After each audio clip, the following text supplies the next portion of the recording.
Alright, I've been tinkering with battery adapters for the AN-PVS 2, the Israeli starlight scope that I got recently. And I've seen several online, and I'd like to tinker and make my own, but I've come up with a few findings. The main one that I see a lot of people using is two CR123 batteries and a little adapter like that. Alright, problem with that, the CR123s are 67.2 millimeters in length, when the original BA1100U battery was 58.74 millimeters in length. So it's a little long, and I can't get the battery cap all the way closed. I have to remove the spring and use a smaller spring, but I didn't like that solution.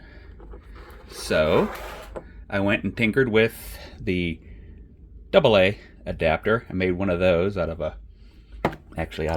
one of these, just a little 4-prong thing, but I put the positive and the negatives over here, and it works, it fits, but it looks kind of hokey. So I came up with this one, which is the CR2 batteries.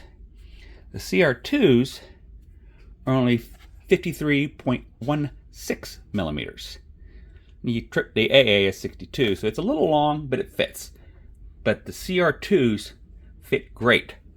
All I had to do was I put a piece of copper in here and staked it onto the spring with a little divot here to catch the bottom of the battery, and these little guys fit into this adapter I made perfectly. It goes in, battery, next battery, and then you just screw this bad boy on.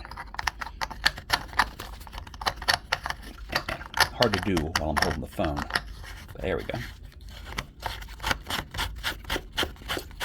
And it seals up nice and tight. Perfect. The CR2s are 3-volt batteries. Double them up at 6 volts, close to the original, which is 7.5, and it runs pretty nice on them. I haven't done a long durability test, but I think the CR2s are definitely the way to go. I don't like fiddling with the spring too much and changing things, and I like this closing up all the way. So, for what it's worth, that's my suggestion. Thanks, guys.